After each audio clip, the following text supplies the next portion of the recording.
I therapies. love alternative complementary medicine. I think it adds an enormous amount to the traditional resources we have in Western medicine. Acupuncture is extremely useful for pain. If pain is not your major problem, it probably won't be that helpful. Massage, we have massage and we have hands-on physical therapy, and I think the two can be somewhat different. I've had people do aggressive massage techniques, Rolfing, which I think has been harmful to many of them. However, appropriate deep tissue massage to work out tight areas, trigger point areas, done under the hands of a skilled therapist, I think can be very beneficial.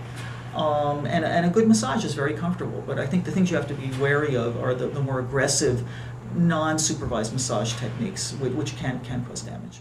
What can you say about rehabilitation professionals, PT, OT, speech therapy, and what they have available for continuing education in post-polio, besides my annual lecture?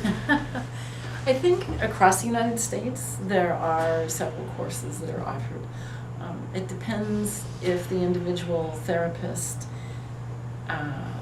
looks broadly and more globally and includes the neuro patients in their perspective, or if they're more of an orthopedic therapist. And then if I have observed them treat a post-polio patient just like an orthopedic patient, expecting that even if you start with 1 pound or no movement to some movement and then add a weight, it should regain.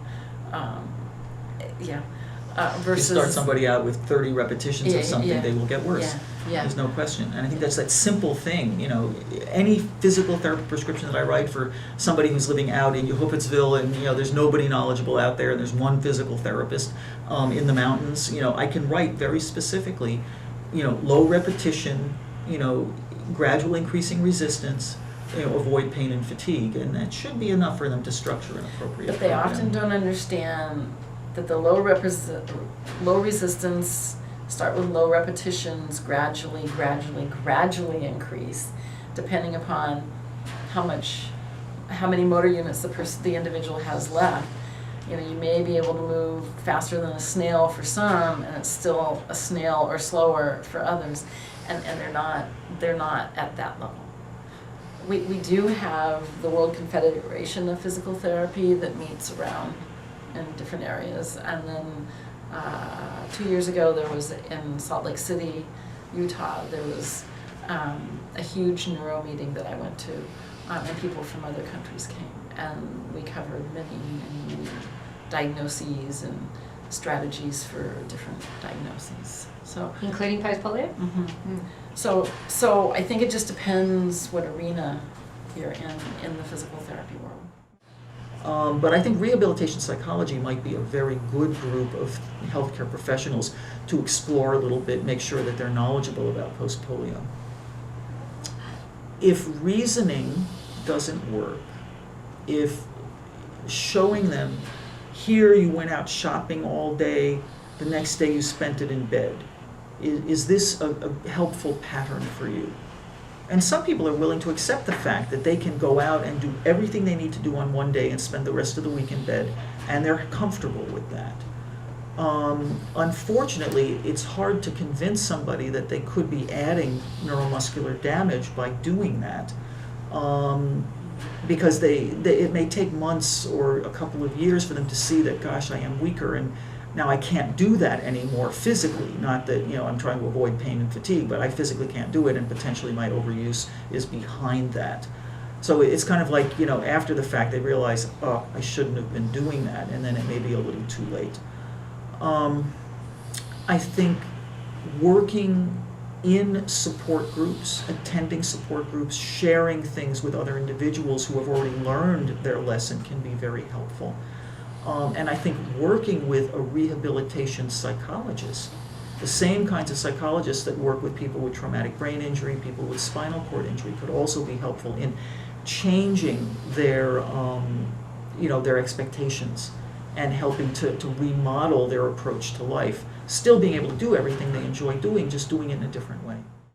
I would say a psychologist on staff would be a great idea. One who has some grasp of this, though, because psychologists specialize in different areas too. I also see a role for the clinic in showing people how to reduce inflammation. And this I don't think has been taken up yet. This is a specialty because it involves a wide area of things.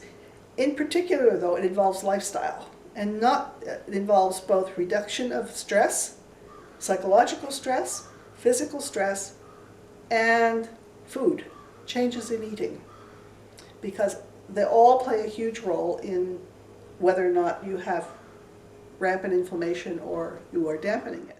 The idea of an inflammation specialist who gathers evidence from many areas, not just peer-reviewed journals, although that's a big source of good information, yes, but also, people, for instance, occupational therapists should be able to say, well, if this person does that, we see an inflammation in that area. So I think there are many people who can contribute to providing doors as to what's causing inflammation. And once you know what causes it, you can attack the method to reduce it. It's really kind of a chicken and an egg thing. There actually is a new thing. I just pulled this out for you because I was going to show it to you. So this is a 2006 article from the European Cytokine Network. It's a peer-reviewed journal. It has some interesting, it's very succinct, and it says, for instance, at the end, his final line, I just love it.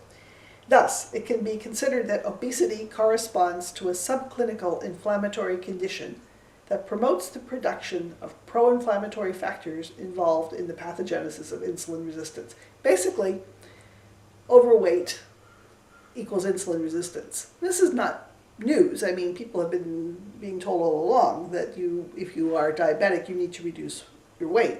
But they don't know why. They didn't know why. And the tie-in is the fact that it's the inflammatory nature of the visceral fat cells. That's the tie-in between weight and insulin reduction. But a neurologist is good to have too, because a lot of it's not easy, and we do find other neurological problems in these patients, sort of, which may be directly. Some of them are totally unrelated to polio. Some of them may be sort of related to polio. Yeah.